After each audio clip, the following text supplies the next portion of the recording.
this is Ingvar, and I have another game for you by Albin Planinc, and it's quite noteworthy that he is black yet again. In all the games that I've covered, he has the black pieces, and this one is perhaps his most famous game.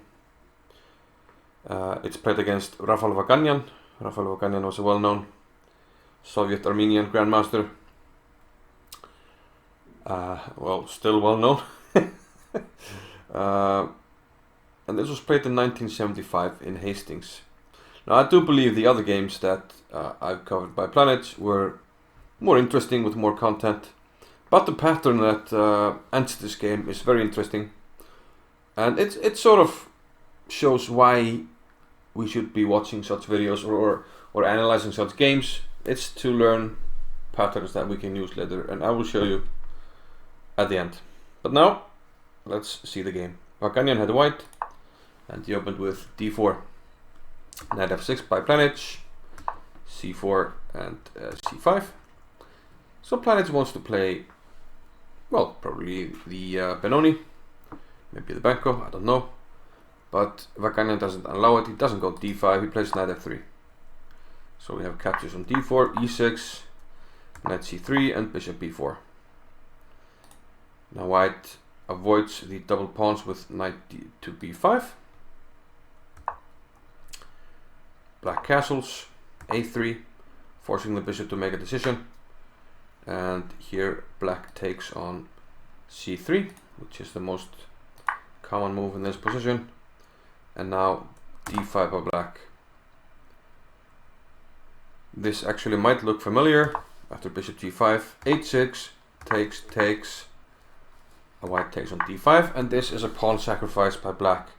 And this looks familiar to, well, perhaps loyal viewers of my channel. You might have seen the video where I recorded a lecture by Icelandic Grandmaster Friðrik Ólafsson, where he had this exact position against Mikael Tal. Now Friðrik mentioned in his annotations, which I subtitled, it was in Icelandic, he mentioned that taking on d5 was quite dangerous, and he didn't do that. He played e3 against Tal, and he won actually a miniature, which you can check out. The link is in the card. But in this game, perhaps you see why taking on d5 is indeed so dangerous. Vaganian accepted the challenge, he took on d5. So white is now up a pawn, but he's well behind in development. He hasn't gotten his king castled, and he still has some problems with getting this bishop out.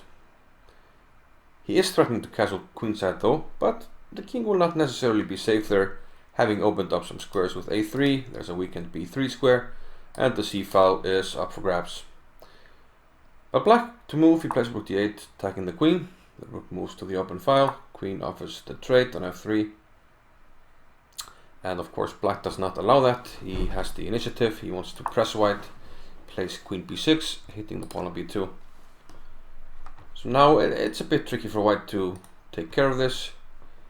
If he plays a move like b4, which he didn't do, then just a sample line to show how quickly things can get out of hand here. Knight c6 would threaten knight to d4, threatening to come into c2. So e3 looks natural, but then we can hit the queen with knight e5. And yeah, I'm not choosing necessarily the best moves for white, especially queen e4, but just to show you how quickly things can escalate. Queen e4, okay, it's the knight, so looks like black might have to move it, but queen e4, queen f6 threatens knight f3, and then taking this with check, this will drop. So all sorts of problems. Rook c1 trying to defend, but now the bishop comes out with tempo. Queen f4 and the rook comes out. All of black's pieces are active. White is in grave danger, and actually there isn't a defense here for white. So this just shows how quickly things can get out of hand here. But Vaganian held the balance for now with rook to d1, offering to trade, and black doesn't really have a choice.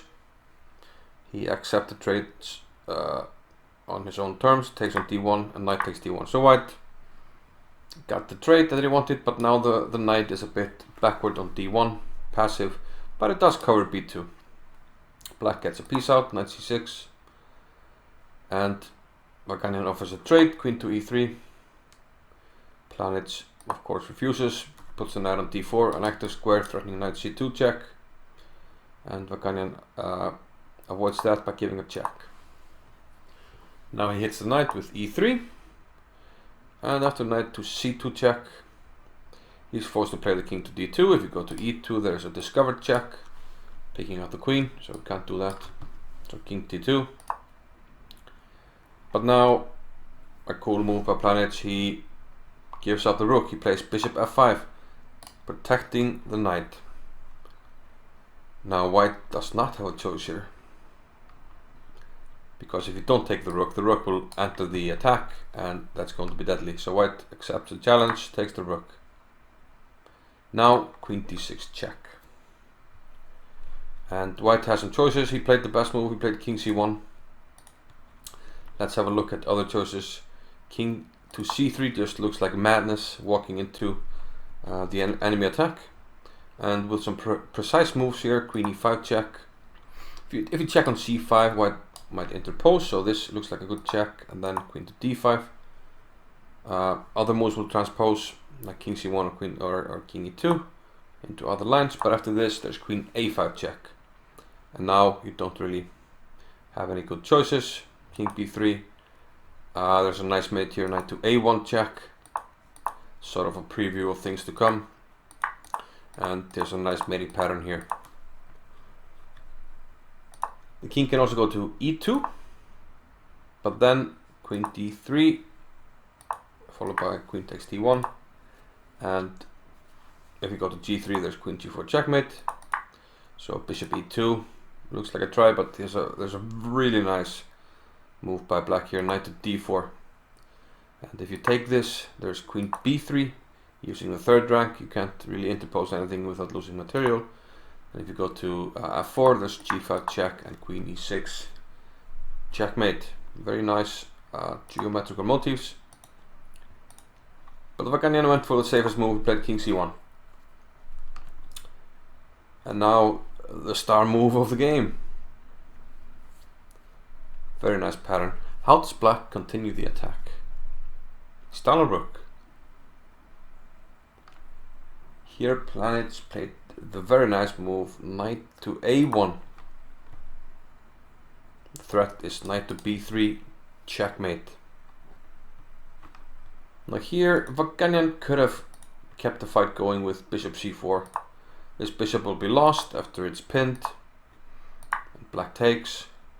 And white can defend with some precise moves, but black has excellent attacking ideas. He's down the exchange, but the king is not feeling very safe here.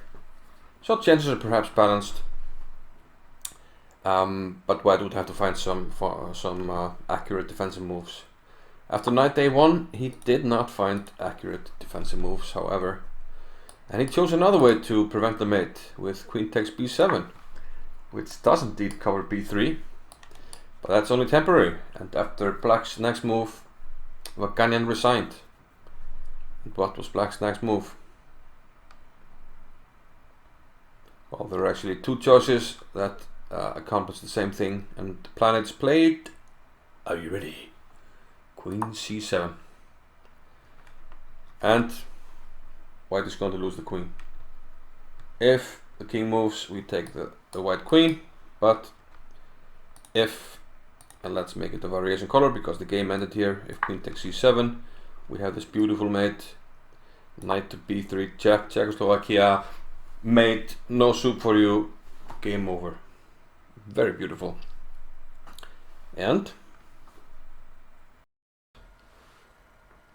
to equip ourselves with weapons, with patterns.